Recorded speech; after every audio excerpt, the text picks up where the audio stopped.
오늘 하루 나한테 주어진 시간이 좀 나 개인적으로 좀 덜 쪽팔렸으면 좋겠다라는 생각을 주니어 때부터 굉장히 많이 했어요. 기획하고 그 다음에 논의하고 이런 것들은 많이 하지만 그 일이 이루어지는지 안 이루어지는지의 트리거는 실행을 하느냐거든요. 이제 인간 빅데이터로 관찰한 오늘까지의 데이터로는 일 잘하는 분들이 제일 잘하는 게 세련되게 얘기하면 약속을 잘 지키는 거고요. 회사적인 용어로 얘기하면은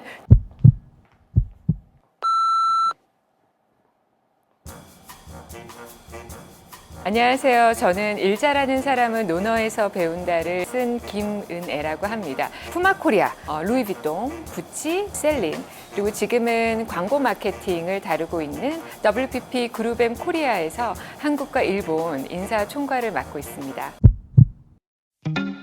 제 25년 전에 제 모습을 보면 어쩜 저렇게 일도 못하고 말귀도 못 알아듣고 어리버리했을까라는 생각이 들면서 제가 이제 첫 회사는 제가 지망했던 부서에 제가 발령이 안 되고 비서실에 발령이 된 거예요. 저도 당황스럽고 그때 얼마나 또 일을 못했겠습니까? 그래서 비서실에서 쫓겨나서 다른 부서 발령으로 논의가 된 거예요. 그냥 뭐 좀 시간이 지나면 나아지겠지 이럴 수도 있었을 것 같아요. 그런데 저는 오늘 하루 나한테 주어진 시간이 좀 나 개인적으로 좀 덜 쪽팔렸으면 좋겠다라는 생각을 주니어 때부터 굉장히 많이 했어요. 계속 질문을 하게 만들고 한 번 혼나도 또 질문을 하고 그런 과정들이 그래도 너무 감사하게 지금까지 일을 하는데 용기를 주지 않았을까라는 생각을 그때 비서실에서 쫓겨나지 않았으면 저 지금 직장 생활 힘들었을 것 같아요.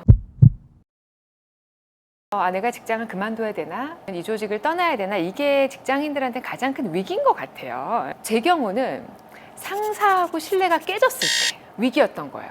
여기 이게 나의 한계인가? 그러니까 그만 직장 생활을 하라는 시그널인가? 사실 극복을 잘 못했어요. 그래서 어떻게 좀 도움을 받아보려고 난 초창기 사회생활 할 때는 유튜브도 없었고 챗GPT도 당연히 없었고 이런저런 책도 보고 교수님도 찾아가 보고 친한 선배언니도 만나보고 쉬운 말로 점집만 안 가보고 다 해봤던 것 같아요. 2010년에 성균관대학교에서 채용박람회를 하면서 이제 초대를 받았어요. 거기 1등 경품이 사서인 거예요. 그래서 사람들이 표정이 다 너무 안 좋아. 성균관대니까 노트북이나 패드를 상상을 했는데 저거 1등한 사람은 참 표정 관리 잘해야겠고 제가 1등이 된 거예요. 제가 표정 관리를 집에 올 때 택시 타고 왔어요. 왜냐면 엄청 두껍거든요. 그때부터 진짜 본격적으로 논어를 좀 꼼꼼하게 봤던 것 같아요. 논어는 2000년이 넘는 인간의 본질적인 질문에서 온 결정체거든요. 그 시대에도 위기가 있었고 선조들이 어떻게 잘 지혜롭게 했는지를 우리 후세들한테 알려준 거잖아요. 실제 현실에서 적용했을 때 어쩜 그렇게 딱 맞는지 그 논어에서 한자 중에 실행할 행이 되게 많이 나와요.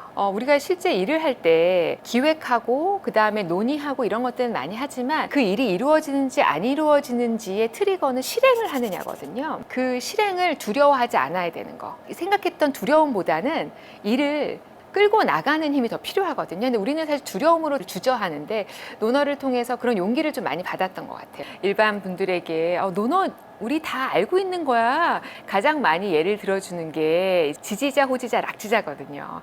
아는 것보다 그거를 좋아하는 사람 못 이기고 좋아하는 것보다 즐기는 사람 못 이기다. 이게 공자님 말씀이라고 얘기하면 다들 놀래세요. 거기서 더 가면 이제 워커홀릭인 거거든요. 경계가 사실 종이 한 장 차이일 수 있다라고 하는데 저는 종이 100장 차이라고 생각을 해요. 워커홀릭 같은 경우에는 바로 그 과정 없이 바로 일에 몰입이 되거든요. 근데 락지자들은 그 과정 스텝을 다 밟아요. 그래서 공자님도 그 얘기를 해요. 하나하나 스텝을 밟아야지 궁극적으로는 락지자가 되는 거지 아무것도 모르는데 그냥 좋다고 하니까 헤헤하고 좋아지고 그렇게 되지 않는다. 알 거는 꼼꼼하게 다 알아야 되고 그 알물 통해서 진짜 좋은 거가 뭐고 안 좋은 게 뭔지 알고 어떻게 즐겨야 되는지 아는데 워커홀릭 같은 경우엔 제가 이제 25년 넘게 인사 업무 하다 보면은 그런 과정 없이 그냥 바로 일에 뛰어들고 그리고 그 성과에 매몰돼서 자기가 없는 많이 봤거든요. 회사에서 이제 인사부에 찾아오시는 분들 보면 해외 발령이 나고 막 프로젝트 TFT 리더가 되고 그런 경험에 노출이 덜 됐고 내가 배움의 기회가 없어서 나의 역량보다 내 역량을 키울 수 없는 것 같다라는 말씀을 많이 주시는데 저는 그렇게 생각하지 않아요. 그것만 기다리다가는 내 그릇은 깨진 그릇이 될 수밖에 없어요. 매일매일의 일에서 문제 해결, 나의 문제 해결 역량이 커지면 저는 그게 그릇이 커지는 거고 그게 워커스 하이로 도달하는 과정이라고 생각해요. 워커스 하이라는 얘기를 딱 들었을 때 그 뛸 때 느끼는 그 고비에서 제가 극복하는 포인트가 뭐냐면요. 최대한 단순하게 생각하세요. 내가 지금 황영조처럼 마라톤 올림픽 나갈 거 아니거든요. 단지 여기에서 조금 더 해보려고 하는 거니까 단순함의 그 상황에 몰입을 하게 되면 본질이 보여요. 내가 지금 저녁에 왜 뛰지? 내가 지금 이 일을 왜 잘해야 되지? 상사한테 잘 보여야 되나? 최고의 보상을 얻어야 되나? 이런 게 아니고 아 이게 지금 우리가 약속한 효과를 내려는 우리 약속한 목표였구나. 그럼 이 목표를 잘하려면 뭐지? 거기에 집중하게 되면은 자연스럽게 워커스 하이의 어떤 그 궁극의 그 진공 상태를 경험하거든요. 제가 이제 하는 일 자체가 인사 업무고 제가 이제 인간 빅데이터로 관찰한 오늘까지의 데이터로는 일 잘하는 분들이 제일 잘하는 게 세련되게 얘기하면 약속을 잘 지키는 거고요. 회사적인 용어로 얘기하면은 듀데이트를 잘 지키는 거예요. 단순히 약속의 개념이 아니고 그 듀.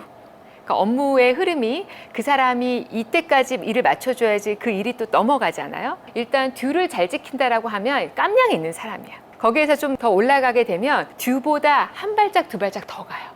그 다음에 진짜 궁극에 일 잘하는 사람들은 본인이 먼저 듀를 제안해. 뭐 과장이어야지 가능하고 사원이어야지 가능하고 이렇지 않아요. 자기가 그 리딩하는 사람이 아니어도 우리가 빡빡한 하루지만 그래도 아주 미묘하게라도 행복을 느낄 때가 있고 더 크게 행복을 느낄 때가 있거든요. 오늘의 행복은 사실 어제의 대가인 거고 또 오늘의 행복이 내일의 밑거름이라는 얘기를 제가 되게 많이 해요. 아마 그게 워커스 하이로서 경험하는 궁극의 나의 모습과 나의 어제 오늘 미래를 관리할 수 있는 중요한 모토가 되지 않을까 싶어서 응원 문구로 그 말씀을 드리고 싶습니다.